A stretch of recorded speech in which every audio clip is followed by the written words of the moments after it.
Howdy guys, welcome back to Deal by Deal. I've grabbed Melissa Cricket, who's a colleague here, and she helps me with some of my property management here around the valley. And she's going to help me with this one just to make it more conversational. Thank you for joining. No problem.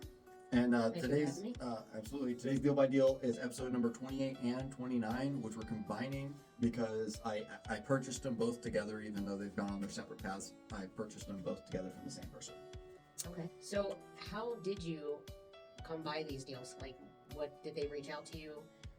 She did reach out to me, and the way that I originally got in contact with this seller was, if for folks who are following along, deal number 24 I bought from this lady as well, and that was a mobile home on land here in Wasilla. And this next one, 28, 29, are also mobile homes on their own separate pieces, but I bought them at the same time. And from episode number 24, I got in touch with her by sending a mailer. I just picked a street in the neighborhood I wanted to work in and sent mailers all down the street, and she reached out. And it ended up being, I think, a couple months before she called me on that first one, and it worked well. And then I think it was a few months later or so she ended up... just so happened to get your mailer and then, hey, it's me again. Yeah, and this is, she had got my mailer. She reached out a couple months later. We did episode number 24. We did that deal, and it worked out. So now we're in contact. So when she had more properties to sell, she reached out. Awesome. And real estate, you're in sales and property management, and I do investing and sales. And so many of our deals are connected. Like if you do a good job for a client, they send you someone else, or they do another piece of business, or their son or daughter needs to do a business. This is one of my favorite examples where one deal led to another to another. I sent her a mailer, and eventually I ended up buying at least 4 properties and brokering at least 2, and there's still at least 1 that I'm probably going to buy from her eventually. Basically, she's a different age demographic. She's a little older than us and is selling off her properties as she no longer needs them.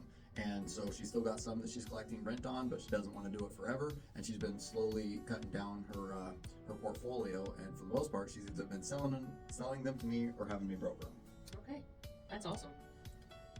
So these 2 were mobile homes not in a park, they're on their own land. And one I think was a 3-bedroom and one was a 4-bedroom. She'd owned these things for quite a while, and so she'd taken pretty good care of them and ended up selling them to me.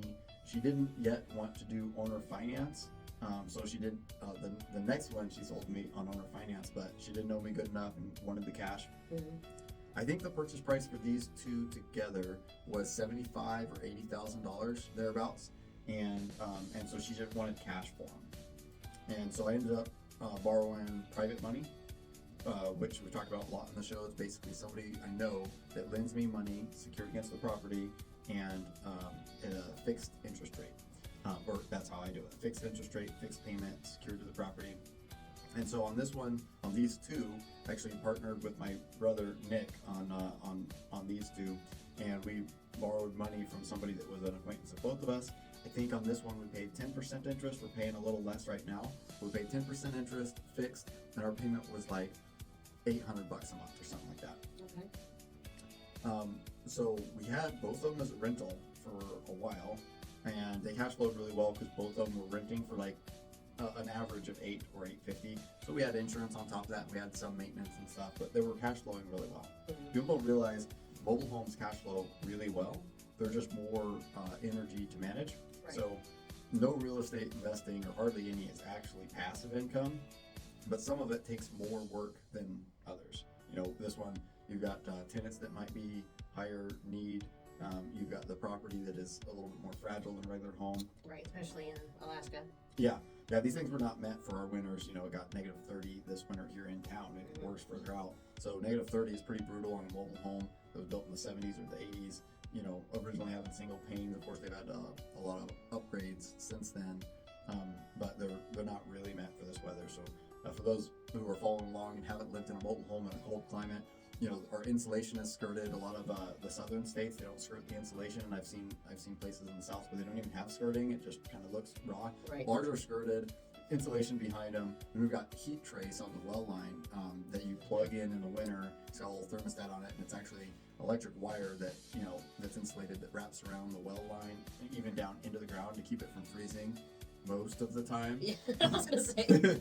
It tries real hard to keep it from freezing, Yeah. but it doesn't always work, especially when we have high winds, which is common around here in the winter. So it really sucks the heat out from under them. But she maintained them really well. These had upgraded windows, upgraded roofs. They had siding instead of, like wood siding instead of the old metal stuff. And I think they both had a tenant when I bought them. So it was already cash flow. Yeah, they were already cash flowing. Downside of that is you don't get to pick your own tenant. But Right. the upside is she'd been landlord for longer than me, actually. So she picked good ones. She didn't did get pick. stuck She with did them. pick good ones. So you gotta, when you're renting a lower end mobile home, you're not looking for the same type of tenant that you are when you're renting a luxury house or they have short term Airbnb type stuff. Right. So we had good tenants for the properties, and both of them lasted for several years actually. On the first one, we did end up selling that one when the tenants left. I think after the first tenants, they were there for several years, and when they left, there was some damage and some things that needed to be repaired. There was some moisture damage that caused actually some mold, and I don't remember where that came from. So we did have to get that cleaned up and had a professional mold remediation company come and solve that problem. So when we were, after we had rented it for several years and cash flowed quite a bit, we did spend, $5 or $10 grand on getting it back into sellable condition. And then we turned it into a Tysco deal where we sold it on owner finance. And I think we sold that for $100,000. Now remember, we bought the two of them together for about 80, and I sold just one of them for 100 after it had cash flowed for several years. Nice. So we got, I don't remember the details, but probably about 10,000 down, maybe 15. There was another realtor involved, so I paid a commission, some other closing costs, and still recouped most of our money from the work we had just put in. But that was a few years ago now, and they keep paying. They fell behind for a little while, but we kept communication open. We didn't just start foreclosure. We got that going, and they're all caught up. Fell on a hard time, picked themselves back up, and I'm pretty sure they're current now. And so every month they make a payment.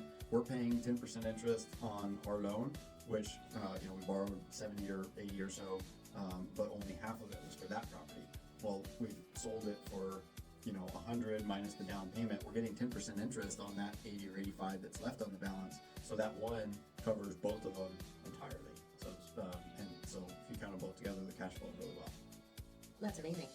People don't think mobile homes cash flow, but they really. Yeah, I'm one of those people. Had no idea. Yeah, a lot of people argue with me online in my investment forums and stuff. I'm talking about how much money I make on mobile homes. Like, oh, you don't do that. And mobile homes don't appreciate. And it's like, well, if you look at the definition of appreciation, they do appreciate really well. A lot of times they outpace commercial or more traditional investments. This mobile home from the early '80s was like $3,000 to $6,000 back when it was new.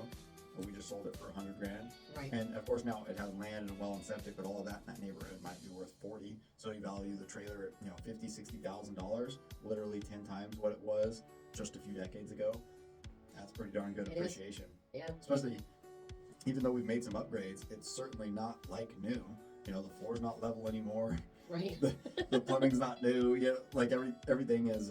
And all the systems are a little bit funky and odd shapes. Yeah, Even and a lot of them have been yeah. upgraded, the roof and different things, but it's not like new at all, and it's still 10 to 20 times what it was. Mobile homes appreciate really well, and a lot of that, Definitely good to know. yeah, a lot of that is the devaluation of our dollar, but that's a different subject. If you're looking at assets that appreciate, mobile homes do really well. Right.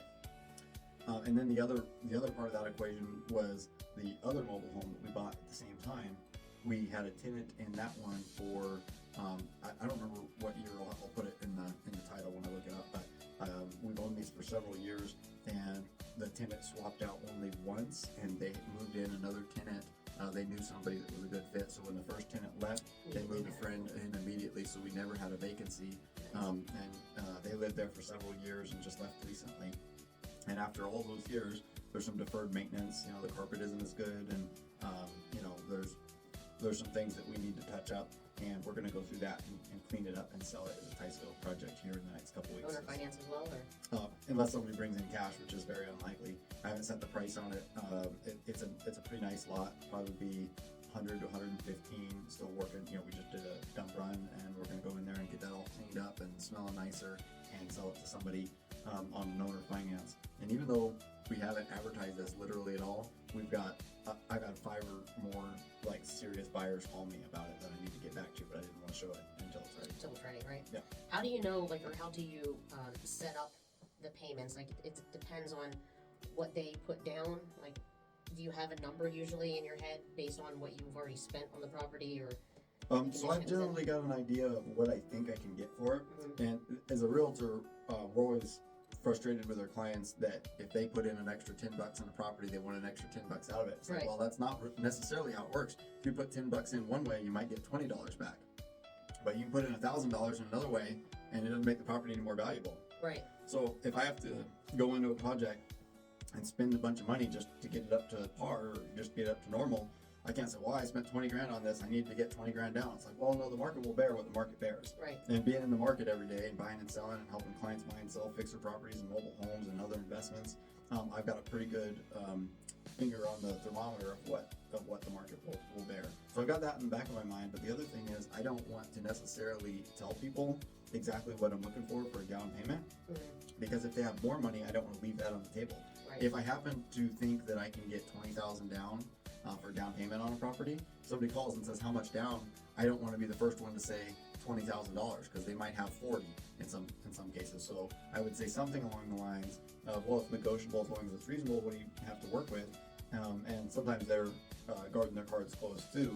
But normally, like, I'm the one with the item to sell. I can usually tell them, or I can usually get them to tell me what they have to work with. And if it sounds good, then I'll go show them the property. These owner finance properties, a lot of times people will jump in there. If they see owner finance, they think it means something for nothing, and they'll jump on there and they're like, well, you know, I'll have like $14 by the Friday after this one.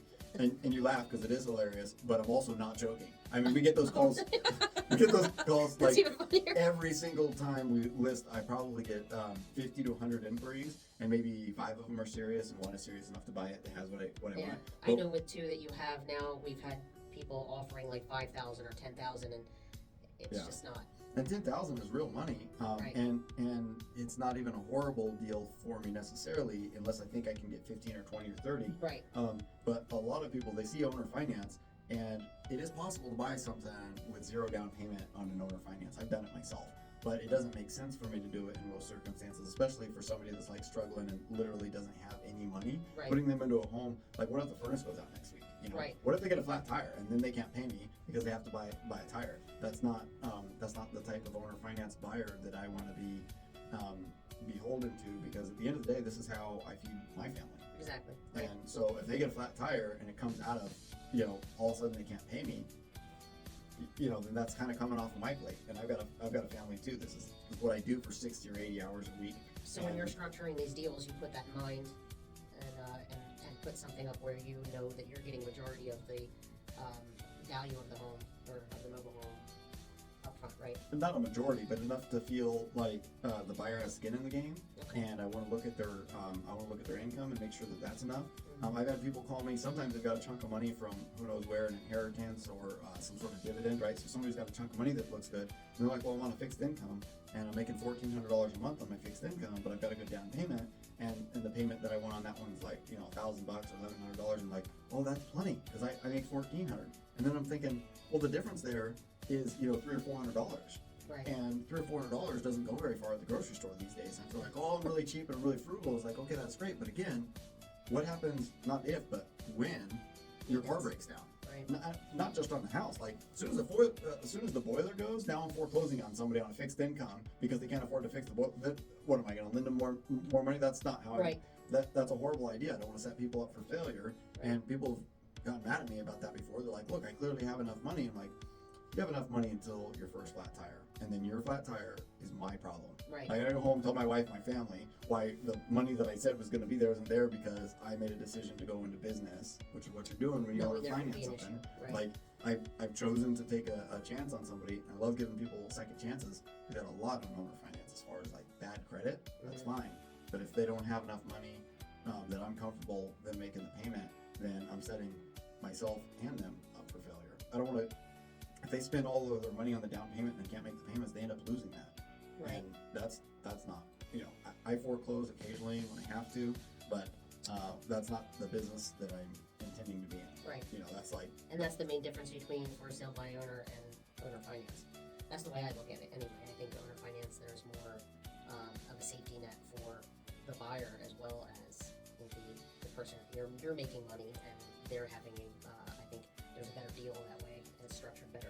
yeah, for clarity, anytime there's a for sale by owner, that's just somebody who's selling it without a professional. Right. An owner finance. I mean, rent to own. Yeah, Yeah, rent, yeah, yeah, rent to own is there's no safety there for the buyer or the Right, seller. right. The buyer, if they miss a payment, they can be kicked out really easy. There's usually not good legal protections, and there's not legal protections for the seller very well either. So we don't recommend rent to own. Lease options are okay. I've got a video on that, but they should be used sparingly. But owner finance is the safer way to go, both for the buyer and the seller. Good stuff. Sweet.